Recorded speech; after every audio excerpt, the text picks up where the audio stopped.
Jeez. Oh my gosh. What?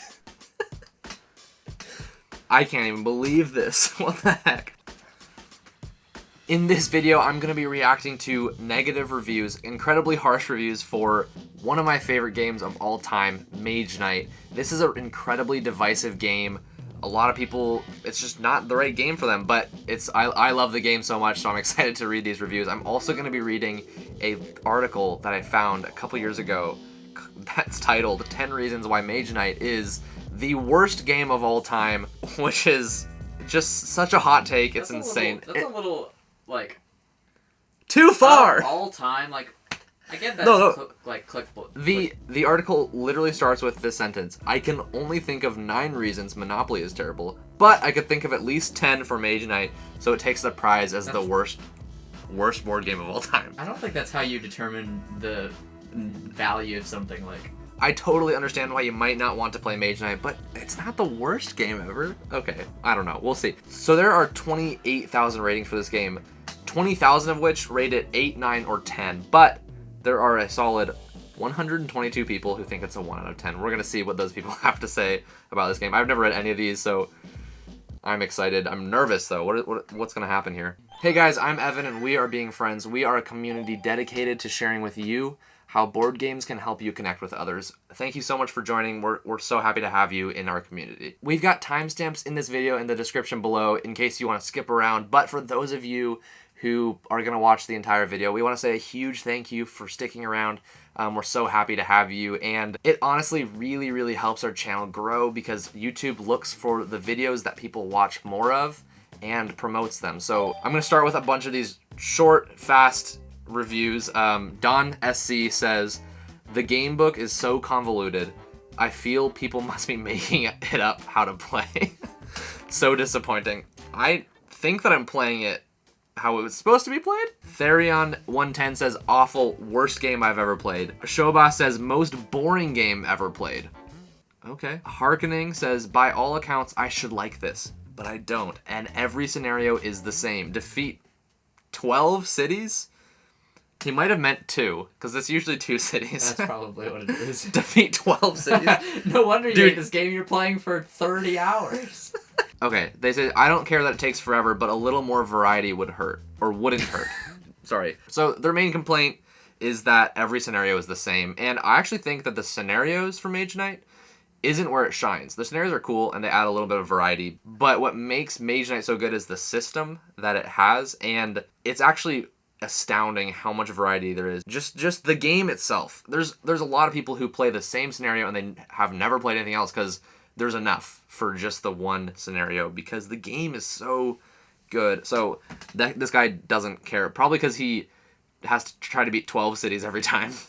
Valkyr Draw, I don't know. I apologize if I pronounced that wrong. They said that they played this as a 3-player game and it was a horrific experience. Way too long, way too much downtime, fairly certain random parts combined with snowballing power levels, and it's fiddly with overcomplicated rules and pretty much unteachable to new players. They say it's long, boring, and frustrating to boot. I don't know what that even means, but... Saying things to boot. Is that a thing? Yeah, that's a phrase. Like, are you just trying to say you're smarter than me? Yeah. Okay. Then yeah. They say this should be considered a solo-only game. I could see it being good then, because the card play is nice and solo eliminates downtime.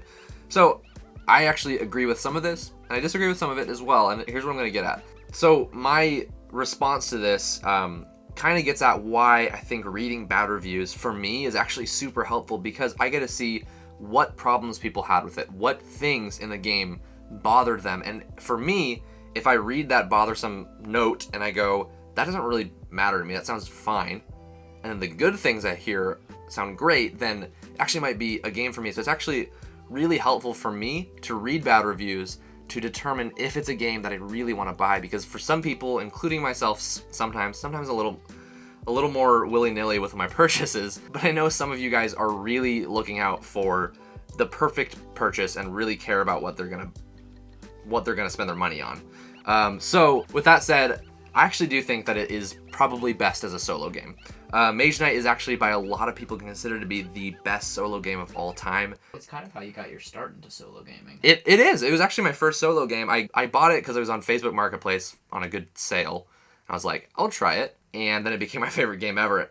Since then, Spirit Island has topped that one. But anyways, it's a great solo game. I still really enjoy it with 2. But for sure, there's a lot of downtime and it's quite slow paced. The turns in the game take a while. So the more players, just the more often you're not actually just playing the game and you're just seeing it happen. Which, for me, it was fine. I enjoy playing at 2 players, but it is still probably best as a solo game. Now, one thing that I actually controversially disagree with, they refer to how complicated the game is, and it's quite a heavy game. On Board Game Geek, there is a 4.3 out of 5 weight, which is really high, but I actually find it to be really not very hard to teach as long as you know how to play the game. Learning it's difficult, but the system itself is fairly intuitive. Mostly you're just using the cards to get you certain points in movement or attack or block, and it just kind of makes sense in some ways. So if you're okay teaching a game and kind of keeping up with people who don't know all the rules, then it's probably okay. If you don't like teaching games and don't like having to keep up with people, if you have a hard time learning games from the rule book, or like it is an investment to learn this game, but sitting down with someone who hasn't played the game, they can enjoy the game a lot on their first play just from the basis of the game, and they're going to be asking questions fairly often, like, how does this work exactly? And as long as you know the answer, it's actually really approachable, surprisingly. For how heavy it is, it's surprisingly approachable. I want to hear from you guys. Tell me in the comments below, do you like learning a game from a rulebook, or do you like watching a video? And also, do you enjoy teaching the game? Is that part of the fun for you, or is it just like a chore? I know that for me, teaching a game is actually one of my favorite things in the world. I'm quite passionate about teaching games. And if you want to keep the conversation going, we just launched our Discord server where we can just talk about games, the concepts of games, and everything games all the time. With all of us from the community. It's a fantastic place and we're having a lot of fun so far, so make sure you join. It's in the description below. Anyways, that's mostly what I have to say about that review. That was a good review, like a good negative review. He had his moments. But that was like, there was some legitimate things that he didn't like. So I think that's really valuable, like you were saying. Exactly. Valuable to be able to see what hurdles am I going to have to overcome, and are they that hard for me? Sorry for interrupting you with my facial expressions, but I read a review. Nothing wrong with the game. I'm sure it's a splendid affair. However, after watching a run through and reading some reviews, I have no desire to play it. Why'd you rate it then? Huh? Aeonis says, let's see if they ever release Mage Knight 2 with less rules, better quests, less randomness, better ability and spell card balance, and it might work out. Currently, crappy. Only worth playing alone, theoretically. It's actually 3 out of 10, not 1 out of 10, but then again, some games are just heavily overrated due to marketing and hype, so some underrating won't hurt. That's an interesting approach to a rating. There's a lot of people who do that, and they just like rate it to like balance off the people who are also rating it incorrectly. So I don't know. I mostly just don't agree. I understand wanting less rules, but the rules themselves are really good. It creates like some of the most brilliant, like epic moments in any game I've ever played. So, and I don't have an issue with the card balance. So yeah, I don't think it's crappy. That's basically it. Tell me in the comments below if you are interested in buying Mage Knight, and if you're trying to find out if it's a good game for you, let me know if this video helped you to discern that a little more. There's a link in the description to the game if you are interested in checking it out. I'll link both the Ultimate Edition, which has all the expansions already in it, as well as the original Mage Knight. It's actually hard to find sometimes. Both of them are often out of stock, so I can't make any promises. But hopefully you can find a copy. I was so glad that I got a copy when I did. This is so funny. A slow motion movie where you have to move every actor individually and make up the lines yourself. It's not even a good movie at that. I don't even know exactly what he's getting at. Talismania says, shocking that anyone finds this to be well designed. basically take a bunch of incompatible mechanics and shove them into a game, and then shove some more in. The thing is, it's not just a bunch of incompatible mechanics. It comes together, I think, really well. I think that it is well designed. So much downtime, you can play a couple of other games between turns. That's kind of true. That's funny. The combat system is so uninteresting. There is no calculated risk. Just look at the enemy and decide how much damage you are willing to take. Of course, that is after you've consulted the charts to figure out what the symbols mean. Sorry for the bad language. I might beep that out. I'm just reading it. Not that it's interesting once you find out. When it comes to risk, the combat itself isn't about risk. The combat is about maximizing what you have and doing the most efficient thing possible. But yeah, I don't think that the combat is about the risk. But zoom out a little bit. There is so much risk and reward happening when you're deciding what path to take in the first place. Going to dive into a dungeon and fight a monster is a risk, but the reward is great, so it's worth trying a lot of the times. But you don't get to know what you're gonna fight, and there's enough variety in the monsters that you're fighting that the risk is before the combat. It's deciding to do specific combats that is the risk, and then when you flip it, it's not risk anymore. There's not randomness because that's not what the game is about. So I think it's great. The worst part is the movement. As if it isn't annoying enough to not have a lot of movement options, when it is nighttime, it gets even worse. Note to adventure game designers, there is nothing interesting about moving. There is so much pain and effort put into moving that you want to cry. Just let me move. Yes, movement in adventure games isn't interesting. You just do it and it's done. Mage Knight took a big risk, and this is one of the reasons why it's so divisive. Moving is actually part of the puzzle. And so getting from point A to point B is actually a challenge. And for some people, that's just grueling. But for me, I think it actually adds to the game overall. It means that you can't just know that you're going to be able to get from point A to point B at any given time. You have to actually time it out well and plan ahead well enough. So I think that there actually can be things interesting about moving. And Vlada Shvadl, the designer of this game, said this can be interesting, instead of saying, for most adventure games, movement's not interesting, so I'm just going to keep it that way. So he actually is innovating, I would say. So, sorry, I disagree. Yeah. If you're enjoying this video, make sure you drop a like below. It really helps the channel out and helps us grow our community. I'm certainly enjoying reading these negative reviews, so let's get right back into it. Jeez, this is harsh. Oh my gosh. That's actually really good. Okay, so this guy says, Skip Size More says, wow, I just don't get what all the fuss is about. Reading the reviews, you would think you make the most of what you have with a revolutionary new game idea, not the stuff of dusty, luck-driven children's games.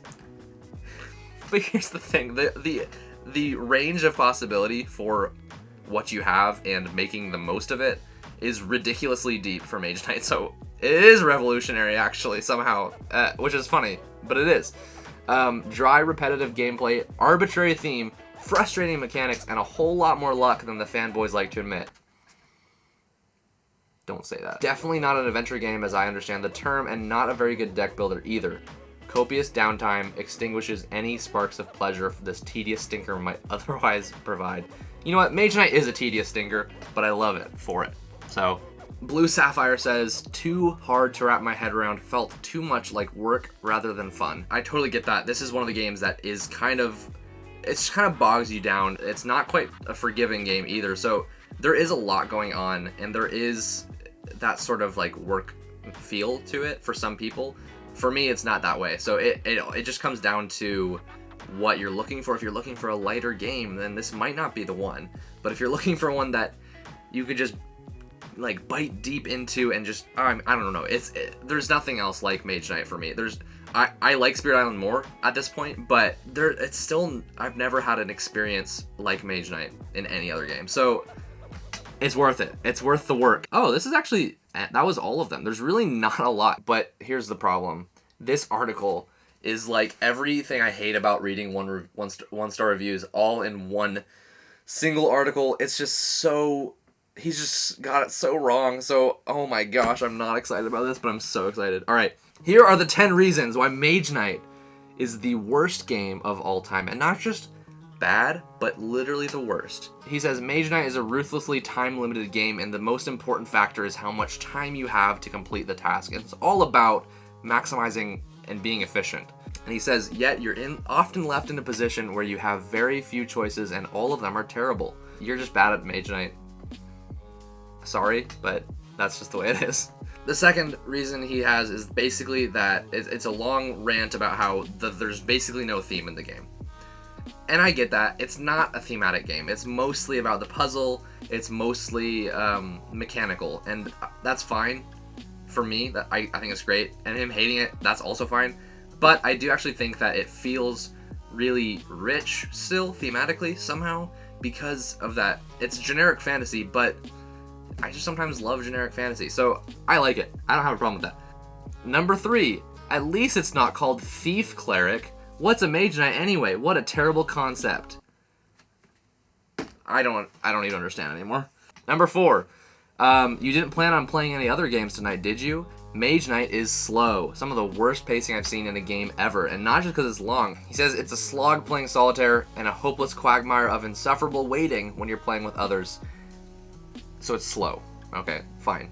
Number 5, the best board games minimize downtime by giving you something to do when it's not your turn. Some input or some decision, or at least some direct stakes in the action. At the very least, you can plan for your upcoming turn. Not so in Mage Knight, a game that requires meticulous planning but makes it impossible with excessive randomness. Yeah, now here's the thing. I have only played this game 3-player once, so that's not a thing. At 2 players, they're going to be using 1 dice, maybe 2 on their turn.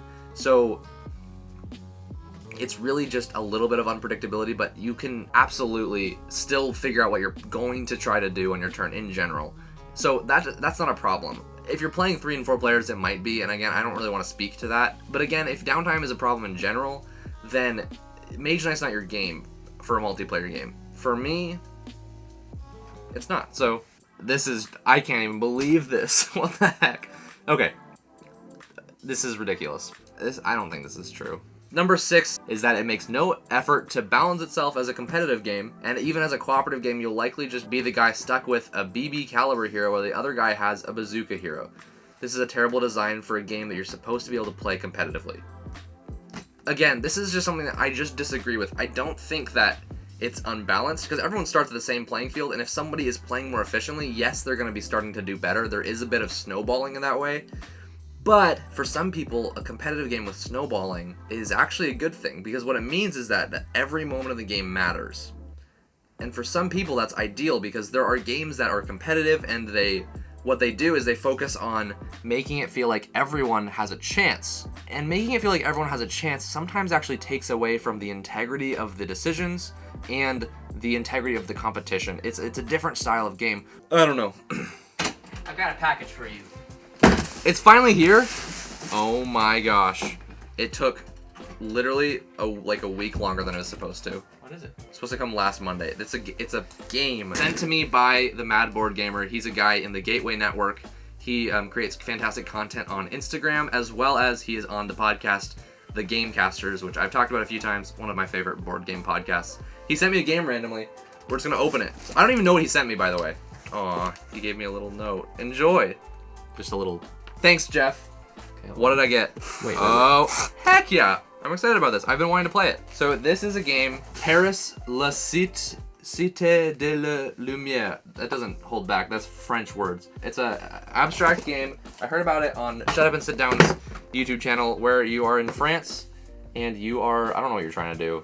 It's about how Paris had been known as the City of Light since the beginning of the 1800s, and you are ensuring that your buildings are bathed in as much light as possible. Wow. It's a 2-player game. That's fun. Heck yeah. Super excited about that. Thanks so much, Jeff, for that sweet gift. It was cool to hear that you wanted to give me this random game, and I am excited about it. A lot of these reasons are kind of the same as what the reviews were saying. The 7th reason why Mage Knight sucks so freaking bad is that the rules are crammed onto a few pages in small print with almost no visuals to relate them to game pieces. They're also very finicky because the design is pretty finicky. Basically, they hate that you had to reference the rules.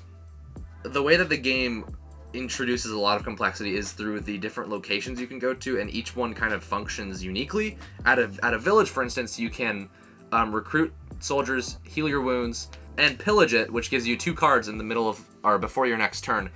But at a monastery, you can learn new advanced actions from the monks, you can hire people at the monastery, and you can burn it down completely to get a powerful artifact. They play completely differently, and if you don't know the game, you're gonna have to reference the rules a lot. But it adds so much to the game because everywhere feels different and unique, and so I think it's completely worth it. It's basically it's a trade-off. So for this guy, it was not worth it. It sucks. I hate it. But for me, it's actually really awesome. The 8th reason is that there are miniatures in the game, including the cities, which have little clickable bases that have different information if you change the level of the cities. And for that reason, the game is too expensive. And he says that the only reason for them to be in the game is because it makes it more expensive, so the publisher has a larger profit margin. I don't think that that's why it's in the game. So, I'm sorry. This is just funny. Oh, I hate this. This is holy crap. Okay, so the 9th reason says that the expansion ruins one of the few non-terrible things about Mage Knight, which is that it fits in the insert of the boxes. And the expansion makes it that you can't fit it in the original box with the original insert. So what? There's so many games that the expansion makes it not fit unless you take the insert out. That doesn't have anything to do with the design of the game. And if you're going to call a game the worst game of all time, specifically because there's 10 reasons why, he literally said that that's why it was the worst, your reasons have to matter. But this doesn't matter at all. It literally doesn't matter at all. And what's worse, the 10th reason, the final reason, and he ranked it from 10 to 1. So this is the number 1 reason why Mage Knight is the worst game of all time, according to this guy. He says that Mage Knight violates more commandments of board game design, which is all of them. Every single commandment.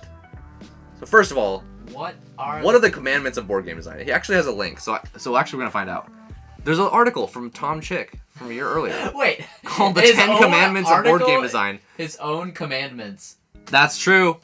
One of the first commandment, or the 10th commandment, because he's ranking it from 10 to 1 again, is that your game should have Ziploc bags in it for the pieces. That's true. Did Mage Knight? That's not a commandment. I think it did. I think it didn't. I think That's Mage Knight... maybe one of the laws. Does not deserve to be a design commandment. I'm curious to look at the rest of this. See, this guy thinks that he has the objective truth about game design. He says for the second commandment is that there must always be a tiebreaker, and a game that has shared victories is nonsense. I don't want any of this shared victory nonsense. I didn't sit here for 3 hours where none of us can prevail. Winners and losers are mandatory. That's a shallow view of what a game can be. Frankly. If you think that winners and losers are mandatory for a game, then you're looking at a very, very small section of what games can be. And I think that you are breaking every commandment of game design. What? Well, of course he hates Mage Knight. The third commandment, I should make a whole video about this, but I'm just going to tease at this. The third commandment is thou shalt not include variants. This guy needs to... Mage Knight has a lot of variants. And for some people like me, I appreciate it. Because it's just like saying, hey, I've made this game. I found actually there's a lot of different ways that the game can be and work really well.